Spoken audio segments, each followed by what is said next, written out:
अजीम साइंसदान Einstein का बेटा पागल क्यों हुआ था? दुनिया के अजीम साइंसदान अल्बर्ट आइंस्टाइन जिंदगी का एक पहलू निहायत ही अफसोसनाक है।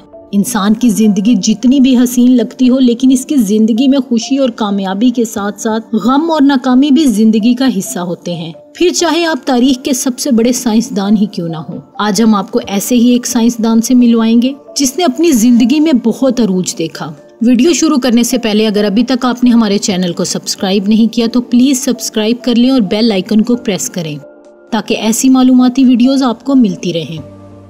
आइंस्टाइन बड़े बड़े फार्मूला हल करने वाला और दुनिया को तब्दील कर देने का नजरिया पेश करने वाला वाहिद कामयाब साइंसदान था। अल्बर्ट आइंस्टाइन ने एक बार कहा था कि इसकी जिंदगी में सिर्फ एक ही मसला है जिसे वो खुद भी हल नहीं कर सकता, और वो है इसका बेटा एडवर्ड आइंस्टाइन। अल्बर्ट आइंस्टाइन को जिंदगी में शायद सिर्फ एक ही गम, और वो अपने छोटे बेटे का। अल्बर्ट आइंस्टाइन 1896 में जब स्विट्जरलैंड में पढ़ रहा था तो इसकी मुलाकात एक और तालिबा से हुई जिसका नाम मिलिया मेरिक था, और बहुत जल्द इन दोनों में दोस्ती हो गई और दोनों ने शादी का फैसला कर लिया। मिलिया आइंस्टाइन से 4 साल बड़ी थी। 1903 में दोनों की शादी हो गई और इनके 3 बच्चे हुए, जिनमें 2 लड़के और 1 लड़की शामिल थे। इनमें सबसे छोटे बेटे का नाम एडवर्ड आइंस्टाइन था। एडवर्ड आइंस्टाइन स्विट्जरलैंड में ही 28 जुलाई 1910 को पैदा हुआ, और पैदा होने के 4 साल बाद ही इसके वालिदैन यानी मिलिया और अल्बर्ट आइंस्टाइन की तलाक हो गई, जिसकी वजह से अल्बर्ट आइंस्टाइन अपने बच्चों से अलहदा तो हो गया था, लेकिन इसने अपने बच्चों से राब्ता रखा और इनसे मिलता रहा। यहाँ तक कि इसके बच्चे इसकी लेबोरेटरी में खेला करते थे और आइंस्टाइन अपना सारा काम छोड़कर अपने बच्चों के हमरा खेला करता था। लेकिन इसका छोटा बेटा एडवर्ड आइंस्टाइन बचपन से ही काफी बीमार रहना शुरू हो गया था। यहाँ तक कि जब आइंस्टाइन बाकी बच्चों को बाहर लेकर जाता था तो एडवर्ड को घर पर ही रहना पड़ता था। आइंस्टाइन कहता था कि वो अपने बेटे एडवर्ड की हालत देखकर डिप्रेशन का शिकार हो गया है, जिसके बाद उसने अपने बेटे को ठीक करने के लिए बड़े बड़े डॉक्टर से राब्ता करना शुरू किया। लेकिन इसके बेटे की दिमागी हालत ठीक नहीं थी, जो सारा सारा दिन घर में पड़ा रहता था।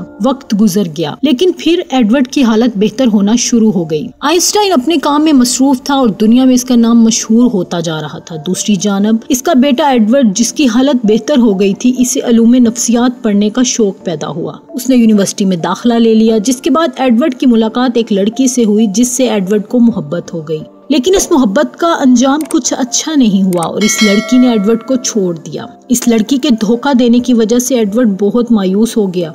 माजी में चूंकि इसकी दिमागी हालत पहले ही कुछ खास अच्छी नहीं थी, इस वाक़ये के बाद इसकी दिमागी हालत दोबारा बिगड़ने लगी। यहाँ तक कि 1930 में एडवर्ड ने खुदकुशी करने की भी कोशिश की, लेकिन किस्मत से बच गया।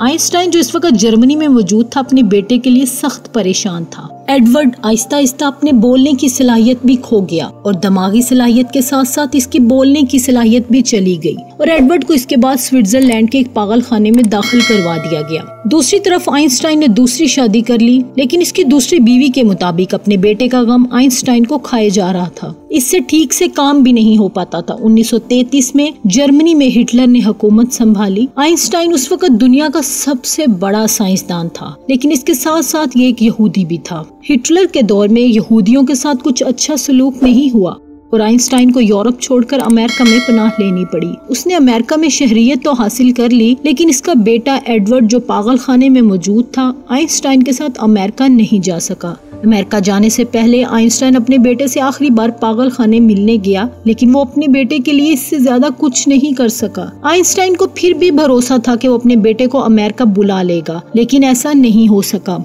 और एडवर्ड की हालत बिगड़ती चली गई और उसकी दिमागी हालत की वजह से उसे अमेरिका भी आने नहीं दिया जा रहा था। आइंस्टाइन अमेरिका से अपने बेटे को खत भी लिखता रहा और पैसे भी भेजता रहा, इसी उम्मीद में कि उसका बेटा पागल खाने से ठीक होकर जल्द अमेरिका आएगा, लेकिन ऐसा ना हो सका। वक्त गुजरता गया और 30 साल गुजर गए। दुनिया के सबसे बड़े साइंसदान के बेटे एडवर्ड ने अपनी जिंदगी के आखिरी 30 साल पागल खाने में ही गुजार दिए, मगर वो ठीक ना हो सका और ना ही उसकी मुलाकात अपने वालिद आइंस्टाइन से हो सकी।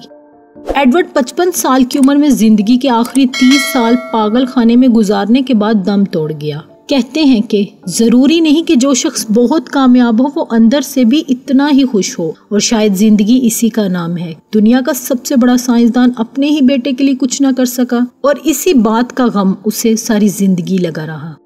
ऐसी मजीद मालूमाती वीडियोस के लिए हमारे चैनल को सब्सक्राइब करना ना भूलिए और बेल आइकन को प्रेस कर दें ताकि आपको हमारी हर नई आने वाली वीडियो मिलती रहे। शुक्रिया।